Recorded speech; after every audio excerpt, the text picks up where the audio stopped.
여러분 반갑습니다. 3주차 1교시 수업을 시작하도록 하겠습니다. 사회복지 실습 교육의 목적을 우리가 세 가지로 봤거든요. 첫 번째, 지식 습득의 목표 봤고요. 두 번째는 전문적 지식 개발의 목표를 봤습니다. 자, 오늘 봐야 될 것은 자, 15개 지나갔고요. 그리고 전문의로서의 태도 개발과 목표입니다. 사회복지사가 전문가로서 태도 개발의 목표를 실습 교육을 통해서 어떤 것들이 있는지 확인해 보도록 하겠습니다.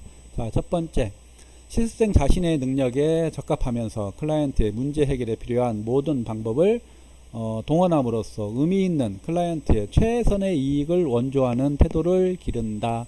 여러분들 최선이라고 하는 부분 우리 지난 시간에 배웠었죠. 우리가 할 수 있는 것을 모든 것을 다해서라고 하는 부분이에요. 그죠?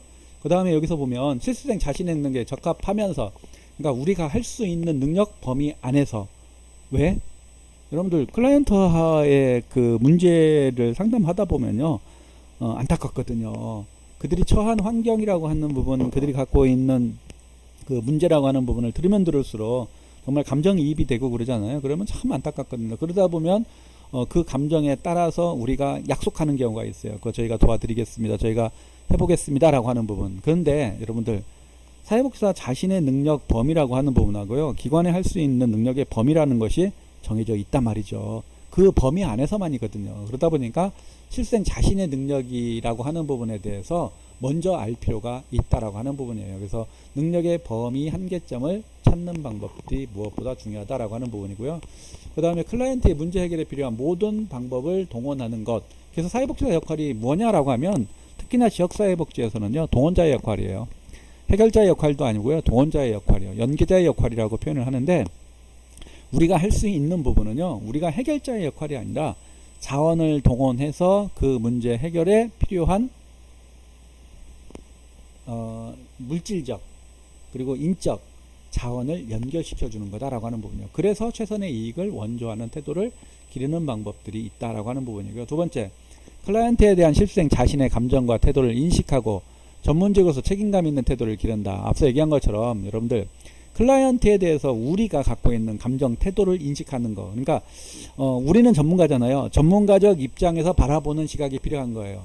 우리가 감정이입이라고 하는 부분은 분명히 필요합니다. 우리 사회복지 실천의 7대 원칙, BS텍의 7대 원칙이라는 거 있잖아요. 그 중에서 감정이입이 반드시 필요합니다. 근데 감정이입이라고 하는 것은요, 클라이언트가 취한 문제에 대한 상태를 이해하기 위해서 감정이입을 하는 거지, 그것을 하고 난 다음에 그 문제를 인식한 다음에는요, 우리는 빠져나와야 돼요. 분명한 거, 감정이입 필요합니다. 그렇지만 전문가로서, 전문직으로서 책임감 있는 태도를 인식하는 데 있어서는 감정이입에 따라서 문제 인식을 하는 것, 문제의 심각성을 이해하는 것이 필요한 거지. 우리가 클라이언트도 사회복지사도 인간이잖아요. 인간 사회복지사로 얘기하는 게 아니라 전문직의 사회복지사로서 감정과 태도를 가져야 된다라고 하는 부분에서 이야기를 하고 있는 겁니다. 세 번째는, 보다 큰 사회체제 수준에서 발생하는 쟁점과 문제들을 평가할 수 있는 태도를 기르는데 거시적 관점에서 문제를 파악하는 태도가 필요하다. 우리가 사회복지 발달사회에서 우리 볼 때 사회 문제라고 하는 것이 개인 탓이냐 사회 탓이냐라고 하는 부분, 그 문제의 원인이 개인한테 왔느냐 사회한테 왔느냐라고 하는 부분, 예전에는 개인 탓으로 봤고 빈곤이라고 하는 것도 게으름에서 왔기 때문에 이것을 범죄 취급했던 것들이거든요. 근데 지금에 와서는 개인의 부족함 뿐만 아니라 그 문제의 원천에는 사회적, 국가적 책무라고 하는 부분에 대한 문제가 있을 수 있다라고 하는 부분이거든요.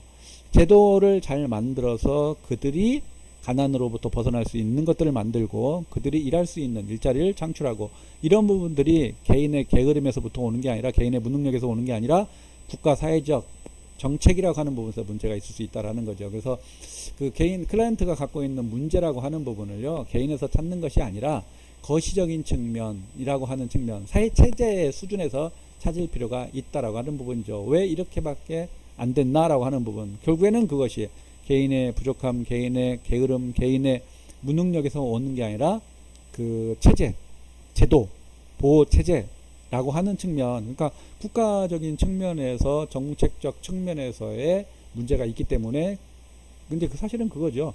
예방이라고 하는 측면이 있었다라고 한다면 개인이 부족하더라도, 개인이 무능력하더라도, 개인이 게을러더라도 교육을 통해서, 제사회를 통해서 해결할 수 있는 부분들이 있을 수 있지 않느냐라고 하는 거예요. 그래서 거시적 측면에서 바라보는 눈도 필요하다 이런 얘기죠. 사실은 우리가 그들이 갖고 있는 예를 들면 무능력함이나 어떤 뭐 패배의식이나 아니면 뭐 이런 어떤 것도 분명히 우리는 인식할 필요가 있어요. 그렇지만 이것은 우리가 해야 될 부분인데 그렇지 않고 국가에서 해야 될 부분, 정부에서 해야 될 부분이라고 하는 부분을 딱 선을 그어 놓을 필요는 없다 이런 얘기죠. 그래서 거시적 측면에서의 문제라고 하는 부분도 파악할 필요가 있다는 얘기죠. 요즘에 그 의사들이 뭐 파업하고 그리고 시험을 그 국가고시를 국가 면허 시험을 보내 안 보내 이런 얘기를 지금 많이 현재 하고 있잖아요. 근데 그런 부분들이 개인으로 따진다고 한다면 시험을 봐야 되고 개인으로 따진다면 얼른 취업을 해야 되는 거잖아요. 근데 이것이 제도적 측면이라고 하는 부분과 향후 거시적 측면에서 볼 때는 어떤 것이 옳으냐라고 하는 부분, 그 누구 입장에서 의사와 의사 전문가라는 입장에서 이제 그들의 입장인 거죠. 그러니까 국가적인 측면에서는 지방의 의사도 필요하고 뭐 다양한 그 측면에서 필요하다고 했겠지만 그들이 바라보는 시각에서는 그래서 그것이 쟁점화가 되는 부분이 있을 수 있다는 의사 편을 든다라는 게 아니라 국가적인 측면에서 바라보는 시각이 그 전문가들 의사라는 전문가들이 바라보는 시각에서는 상충되는 부분이 있을 수 있다. 마찬가지로 사회복지 분야에서도 국가가 정부가 하는 일들이 사회복지사가 바라보는 시각에서는 또 다른 문제가 될 수도 있기 때문에 거시적 관점에서 그 제도의 변화라고 하는 부분도 관여하고 문제를 파악할 필요가 있다. 이런 얘기입니다. 네 번째, 실천 과정을 평가할 수 있는 방법뿐만 아니라 이에 대한 중요하게 인식되는 태도를 기르고 사회복지 실천의 과학적 방법을 인식해야 된다. 사회복지사가 전문가입니다. 전문가라고 하는 것은 전문적 방법을, 전문적 조사 방법을 이라고 하는 부분에서 계속 얘기를 하고 있는 거잖아요. 그래서 사회복지사라고 하는 부분은 그냥 주먹구구시를 하는 게 아니라 일정한 과정과 그 과정을 통해서 평가가 이루어야 된다. 근데 그것은 결국에는 과학적 방법이라고 하는 부분에 대해서 인식될 수 있어야 된다라고 하는 부분이에요. 왜냐하면 여러분들 전문가는 대충 하는 게 아니잖아요. 일정한 과정, 툴, 절차라고 하는 부분을 거쳐야 된다라는 거죠. 그리고 나서는 평가받아야 되는 거잖아요. 그렇잖아요. 그 다음에 다섯 번째, 직접 서비스를 제공하는데 요구되는 지식을 습득하는 책임성 있는 태도를 기른다. 우리는 이제 동원자의 그 역할이 굉장히 크다라고 얘기를 했습니다. 자원 동원자의 역할이. 그런데 여러분들 자원 동원도 우리가 직접적 서비스라고 볼 수도 있는 부분이고요. 더 나아가서는 우리도 또한 지식과 기술을 배울 필요가 있다는 얘기죠. 예를 들어서 우리는 전문 상담가는 아니잖아요. 그래서 전문 상담가를 연계시켜주는 부분들이 있단 말이에요. 그죠? 우리는 뭐 예를 들면 우울증 해소 프로그램을 진행하기는 어렵잖아요. 우리가 원예치료 진행하기는 어렵잖아요. 그렇지만 우리가 직접 서비스를 제공할 수 있을 만큼의 뭐가 있어야 된다. 지식도 있어야 된다라고 하는 부분이죠. 그래서 원예치료를 하는 전문가를 연계하더라도 그것을 계획하고 그것이 잘 진행되고 그것을 평가하는 과정에서 내가 참여할 수 있을 만큼 뭘 있어야 된다. 우리는 직접적 서비스를 제공할 수 있을 만큼, 요구할 수 있을 만큼 지식을 습득해야 된다라는 거죠. 그러면 그것을 우리는 사회복지사인데요. 어떻게 그걸 다 알아요? 그래서 사실은 뭡니까? 우리가 실질적으로 전문가 과정까지는 못하더라도 기초 과정은 습득할 수 있어야 되는 거예요. 그래서 여러분들이 다양한 지식과 기술을 갖는데 그 중에 하나가 자격증과 관련된 부분이에요. 예를 들어서 앞서서 원예치료 얘기를 했잖아요. 원예치료 우리는 할 수는 없어요. 그렇지만 원예치료라고 하는 부분을 우리가 배워놓으면 원예치료를 통해서 이런 효과, 이런 대상자들한테 이런 교육을 전문가를 통해서 제공할 수 있다라고 하는 것을 알고 있을 때 프로페셔널하는 과정에서 원예치료를 통한 치료, 원예치료를 통한 변화를 요구할 수 있다라고 하는 부분이죠. 그래서 직접적 서비스를 하기 위한 지식기술이라고 하는 부분을 습득하는 건 매우 중요합니다. 상담의 예를 들었지만 상담 전문가를 통해서 상담을 하게끔 해요. 그렇지만 우리가 모든 대상자를 만나는데 처음은 뭡니까? 대면이잖아요. 대면에서 하는 건 뭡니까? 그건 상담 기술이라고 하는 부분들이 무엇보다도 중요한 부분이거든요. 그래서 직접 서비스를 제공할 수 있는 지식 습득 책임성이라고 하는 부분도 매우 중요하다라고 볼 수 있겠습니다. 여섯 번째는 동료의 제안에 경청하고 적절한 반응, 책임 있게 수행하는 태도를 기른다. 여기서 동료의 제안이라고 하는 부분은요, 뭐냐면 여러분들 우리가 전문가긴 한데요, 전문가가 되기 위한 과정은 다양해요. 그리고 전문가가 되기 위한 과정 안에서 그들이 경험한 것 또한 다양해요. 그러다 보니까 사회복지사라고 하는 전문가가 내가 갖고 있는 태도가 객관적이지 않을 수도 있다라는 거예요. 그리고 내가 생각하지 못한 또 다른 경험을 갖고 있는 사람들이 또 다른 제안, 문제 해결을 위한 접근하는 방법에 있어서 또 다른 제안이 될 수도 있다라고 하는 거예요. 우리는 여러분들 가능한 한 많은 정보를 습득하는 거죠. 그 안에서 정말 필요한 자원을 찾아내는 거잖아요.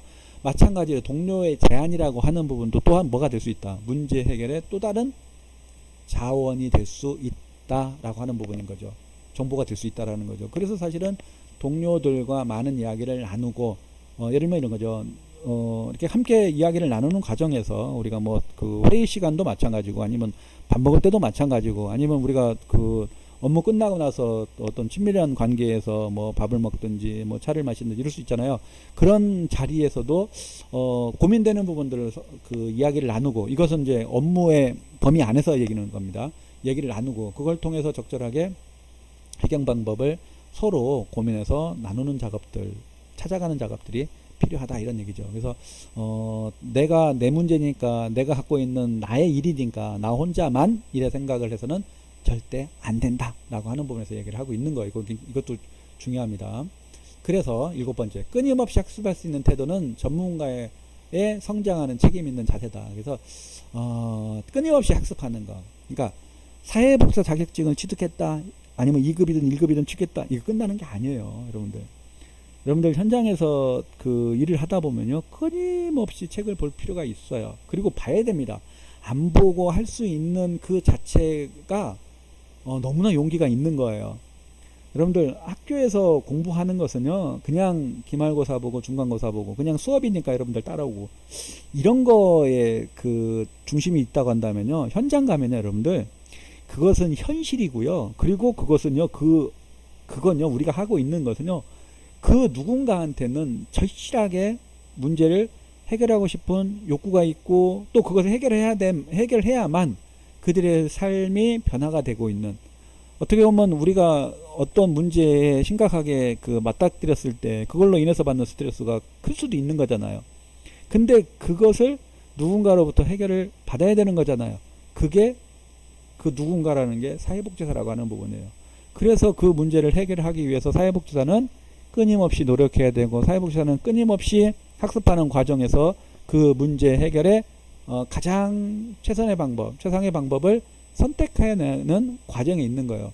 사회복지사가 제1도구라고 하는, 문제 해결의 제1도구라고 하는 것이 바로 이런 거예요. 그래서 현장 가면 예전에 여러분들이 봤었던 그 전문 서적, 우리가 이제 그 학과의 전공 서적 있죠. 전공 서적을요, 끊임없이 봐야 되는, 끊임없이. 근데 욕심이 있는 사람은 봐요. 근데 여러분들 업무에 대해서 책임성이 있거나 전문가로서의 태도라고 하는 부분이 우리한테 없잖아요. 그러면요, 책 절대 보지 않습니다. 주먹구구식이에요. 그리고 그냥 예를 들면 이제 상사, 팀장님 이거 어떻게 하는 거죠? 팀장님 이거 어떻게 했으면 좋겠어요? 그러면 지시한 대로 그냥 따라요. 내가 왜 그것을 선택을 해야 되는지에 대해서 먼저 고민하고 있고, 그리고 팀장이 지시한 거거나 팀장의 의견이 일치하는지에 대해서, 그리고 왜 다른지에 대해서 그것을 끊임없이 노력하는 태도가 반드시 필요하다는 거예요. 몇 년 전에 졸업했던 그 여러분들 선배 중에 한 사람이 어제 저녁에 전화 왔어요. 너무 반가운 목소리인 거예요. 그리고 그 친구가 사회복지 현장에 있다가 친척이 하는 다른 어떤 사회복지 아닌 다른 업무를 좀 하고 싶다고 그래가지고 잠깐 떠났었거든요. 그래서 너무 밝은 목소리예요. 그래서 전화를 받았더니 일주일 전에 사회복지관에 정규직의 TO로 취업을 했다라고 하면서 너무 좋은 소식이라고 해서 이제 그 연락이 왔어요. 그래서 참 반갑더라고, 고맙기도 하고, 이제 사회복지 현장에 다시 돌아왔으면 좋겠다라고 하는 부분을 오래전에 얘기를 하고 다른 일을 한다 그래서 격려를 했었는데, 그래도 넌 언젠간 돌아올 거야라고 얘기를 했었는데, 다시 돌아오니까 이제 다시 들어올 거라고 예측했었던, 아니 왔으면 좋겠다라고 바람이다라고 얘기를 했었는데 돌아왔는데 그 얘기를 했었던 거예요. 그동안에 그 잠깐 떨어져 있었지만, 그동안에 그 잠깐의 경험이 있었지만, 지금부터는 클라이언트가 갖고 있는 문제를 해결하는 것은 현실이다, 현실. 막연하게 그냥 내가 경험했던 거, 내가 책에서 막연하게 이해했던 걸로 해결할 수 있는 건 아니라고 얘기를 했었는데요. 여러분들 학교 다닐 때도 필요한 부분이지만 현장에 갔을 때 전문가로서 끊임없이 학습이라고 하는 부분은 사회복지사 전문가로서 책임성 있는 자세다라고 하는 부분 명심하셨으면 좋겠습니다. 꼭 기억해 주세요. 자, 여러분들 사회복지 교육의 기대 효과라는 게 있습니다. 마찬가지 여러분들 기대 효과라고 하는 것도 세 개 틀에서 반영되는 거죠. 사회복지 실습 교육이 있다 그러면 실생 입장에서 기대 효과가 있을 테고, 또 누구? 학교 입장에서도 기대 효과가 있을 테고, 또 누구? 기관의 입장에서 기대 효과가 있을 수 있다는 얘기죠. 자, 먼저 실생 입장에서의 기대 효과를 먼저 보시면요. 사회복지 이론을 실천 현장에서 적용시키는 기회를 가지게 된다. 누누이 봤던 거. 즉 실천 과정을 통해서 다양한 클라이언트 집단을 실제로 만나서 학교에서 배운 내용을 확고히 하고 강화하며 자신의 관심 대상이나 영역을 발견할 기회를 가질 수 있다. 이런 거죠. 두 번째, 전문적인 사회복지사로서 역할에 대해서 간접적인 학습의 기회를 가지게 된다. 그러니까 우리가 이제 실습을 통해서 뭐예요? 내가 직접 일을 한다라기보다는 전문가인 사회복지사가 어떤 역할을 하고 있고 어떻게 문제 해결을 하고 있는지를 옆에서 볼 수 있는 기회, 간접적인 학습의 기회가 된다라고 하는 부분.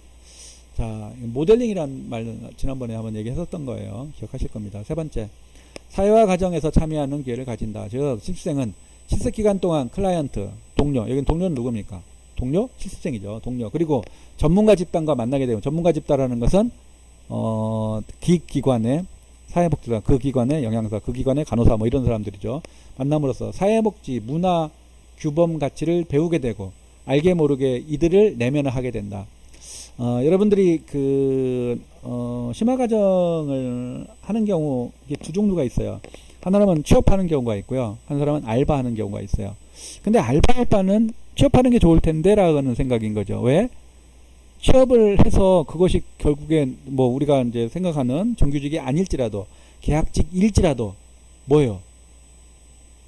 계약직일지라도 그 기관을 다니고 있는 것만으로 사회복지 문화라고 하는 것을 배우는 거잖아요. 배우는 거잖아요. 그들이 갖고 있는 문화나 규범이나 가치라고 하는 부분을 배우게 되는 거잖아요. 그게 내 안에 쌓이는 거예요. 내면화되는 거예요. 이게 굉장히 중요한 부분이에요. 자, 이러한 과정을 통해서 실습생은 수동적 학습자에서 능동적 전문가로 변하게 되는 사회화 과정을 경험하게 되기 때문이다.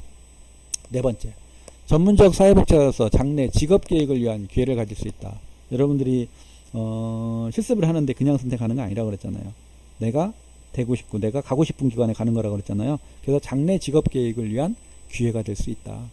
자, 다섯 번째, 사회복지사로서의 정체성 확립을 위한 기회가 될 수 있다. 아, 사회복지사가 이렇게 일을 하는구나. 그래서 어떤 태도, 어떤 마인드, 어떤 정체성이라고 하는 부분들이 있어야 되는구나 라고 하는 거에 대한 기대 효과가 있을 수 있다, 이런 얘기죠. 자, 다음은 이제 실습기관 입장에서, 자, 실습 교육을 하게 되면 실습기관 입장에서는 어떤 기대 효과가 있냐면, 첫 번째, 부족한 인력을 보충할 수 있는 기회가 제공된다. 부족한 인력을 보충할 수 있는 기회. 자, 이것은 무슨 얘기냐면요. 예를 들면 보통 여름에 우리가 사회복지 현장 실습을 하잖아요. 그러면 여름에는 대부분 뭐 올해 코로나 같은 경우는 뭐 여름 휴가라고 하는 부분이 일정하게 정해지지 않고 옛날에는 뭐 7월 달에 대부분 많이 갔단 말이에요. 근데 지금은 7월, 8월, 9월 막 나눠 가지고 간대요. 왜? 코로나 때문에 어디를 가기가 어렵기도 하고 하기 때문에 특별하게 휴가라고 하는 철이 없어졌다. 올해는 그렇게 한단 말이에요. 근데 여름에 여러분들이 실습을 가게 되면 그 시기가 보통 직원들이 휴가 가는 철이에요. 그래서 부족한 인력을 보충할 수 있는 기회가 된다라고 하는 부분인 거죠. 근데 이제 어떤 기관, 특히나 생활시설 같은 경우가 이제 문제가 되는 게 뭐냐면, 사회복지사가 보통 한 사람이잖아요. 생활시설에는. 근데 사회복지사가 없는데 실습이 이루어질 수는 없는 거잖아요. 그죠? 그래서 사실은 요양보호사 자리에 직간접적으로 배치가 되는 경우가 간혹 있었어요. 그러면 안 되는 거예요. 그죠? 그리고 사회복지사하고 실습생은 확연히 다른 거예요. 그래서 부족한 인력을 보충한다라고 하는 측면에서 그러니까 여름 휴가라고 하는 짧은 기간 동안에 한해서 해야 되는 건데, 그것을 실습생이 있으니까 직원들이 그걸 믿고 뭐 휴가를 간다. 이건 아닌 것 같아요. 그죠? 그리고 이제 그 부족한 인력이라고 하는 부분요. 나중에 채용하게 되면 우수한 실습생을 어떻게 합니까? 선발할 수 있는 기회가 제공되기도 하잖아요. 모 법인 같은 경우 서울에 있는 전국적인 단위의 법인 같은 경우는요, 실습생을 2명 내지 3명만 뽑아요. 그것도 시험 봐서요. 그래서 충분하게 4주 동안 교육을 시켜요. 훈련을 시켜요. 그리고 거기에서 우수한 사람을요, 채용을 합니다. 정말 부족한 인력을 보충하기 위해서 실습 기회를 삼는 거죠. 그래서 예전에 제가 그 얘기를 했었어요. 아니, 그것은 기관 입장에서는 바람직하다고 본다. 근데 실습하는 실습생 입장에서는 꼭 이것의 취업이 아니라 경험이라고 하는 걸 통해서 너 만족할 수 있는 부분이 있는데, 그러면 2명, 3명만 뽑는 게 아니라 10명을 뽑아가지고 나머지 1명을 채용할지라도 나머지 9명한테는 그 실습할 수 있는 기회를 줘야 되는 거 아니냐라고 했더니, 그 기관 입장에서는 확고하게 우리는 부족한 인력을 보충하기 위해서 합니다라고 하더라고요. 그래서 한편으로는 이해가 가지만 한편으로는 너무 이기적이다라는 생각이 들기도 했었습니다. 이제 뭐 전국적인 규모의 큰 기관에서 그렇게 하고 있기 때문에 실습을 얼만큼 열심히 그리고 체계적으로 하고 있다라고 하는 부분을 그때 가서 알고는 있었지만 한편으로는 부럽기도 하고 한편으로는 아쉽기도 하고 그랬었습니다. 두 번째, 사회복지사를 양성하는 데 기여하는 기회를 삼는다. 앞서 말씀드린 것처럼 사회복지사는 어차피 실습을 해야 되는 거잖아요. 그런 거에 대한 책임성을 가질 필요가 있다라는 거죠. 내가 현장에 있을 때는 1차에 10명 했었습니다. 근데 10명을 했는데 전 노인복지를 하고 싶어 하는 학생들이 너무 많은 거예요.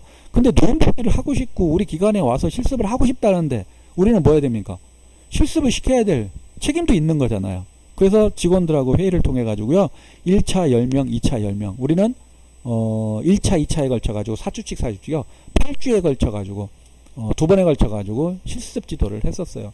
근데 그게 오로지 어떤 입장이냐면요, 노인복지를 하고 싶은, 예비 사회복지사들한테, 그러니까 실습생한테 사회복지 현장에 대한 경험과 교육을 시키겠다라고 하는, 욕심, 아니면 책임성이라고 하는 부분 때문에 그렇게 했었던 기억이 있습니다. 세 번째, 기관의 효율적 인력 수급을 위한 계획을 수립하는데 기여할 수 있어야 된다. 그래서 뭐 앞서서 뭐 부족한 인력을 보충한다 그 내용하고 비슷하죠.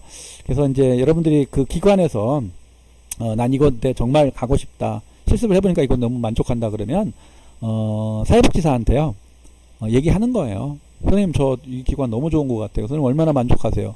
얼마나 좋으세요? 저도 나중에 이곳에 꼭 왔으면 좋겠습니다 라고 하는 부분을 표현하고 오는 거예요. 표현한다고 욕하진 않거든요. 표현한다고 뭐라고 하진 않거든요. 아, 저 친구가 실습생이 열심히 하더니 이 기관에 오고 싶어 하는구나 라고 하는 부분들. 나중에 기관장 입장에서는요, 야, 지난번에 저기 그 실습생들 중에 참 누가 열심히 하는 것 같던데, 아니면 내가 못 보던 친구들 중에 열심히 하는 실습생 혹시 있지 않나요? 라고 물어볼 수 있단 말이에요, 직원들한테. 그러면 그때 누가 열심히 했는데 이곳에 오고 싶어 했습니다 라고 하는 부분, 그게 기회가 될 수도 있다는 거죠. 네 번째, 지역사회 내 기관 상호 간의 의뢰 체계를 구축할 수 있다. 뭐 지역 기관에 대해서 상호 우리가 이제 그 기관 입장에서는 자원을 확보할 수 있다라고 하는 거. 다섯 번째, 실습 지도자의 실천 기술 발전을 위한 기회로 삼을 수가 있다. 왜? 여러분들 교육을 해야 되니까. 그러다 보니까 공부를 하게 되는 거잖아요. 자, 마지막으로 학교 입장에서 실습 교육이라고 하는 부분은, 사회복지 교육은 본질적인 목적을 효과적으로 실현할 수 있다. 즉, 이론 학습과 임상 실험의 균형적 교육을 통해서 사회복지 교육 목적을 효과적으로 전달할 수 있다. 어떻게? 재학생들한테. 두 번째, 실천 현장의 유기적 관계를 통해서 현장 경험의 기회를 지속적으로 제공할 수 있다. 즉, 학교는 실습기관의 실습 지도자와의 긴밀한 관계 유지를 통하여 사회복지 현장에서 이루어지는 경험을 제공받을 수 있으며, 이는 또한 학교의 이론 교육을 뒷받침하는 데 기여할 수 있어 학문의 연구를 강화시킬 수 있다. 그래서 학문의 연구가 됐든 임상과의 이론과의 연계가 됐든 현장이라고 하는 부분을 경험할 수 있는 매우 중요한 것이다. 그래서 학과 입장이라고 보면 학과 교수 입장에서 볼 때는 현장 경험이 특히나 없는 분들 입장에서는 현장 실습 지도라고 하는 부분들이 매우 중요하다라고 하는 부분을 인식시킬 수 있겠다라는 생각이 듭니다. 그래서 오늘은 사회복지 실습 교육의 기대 효과, 그래서 기관의 입장, 학교의 입장, 실습생의 입장에서 기대 효과를 봤습니다. 자, 여러분들 사회복지 현장 실습이라고 하는 교과목이 여러분들이 현장 실습을 끝나고 나서 이렇게 수업을 하는 것이 바람직하냐라고 하는 부분에 대한 그 질문을 할 수도 있습니다. 그렇지만 현장 실습이라고 하는 부분은 이론과 함께 이론이라고 하는 부분을 왜 하느냐라고 하는 것은 한 가지예요. 리뷰하고 평가하고 공유한다라는 측면이라고 볼 수 있겠습니다. 자, 쉬었다가 2교시 수업하도록 하겠습니다.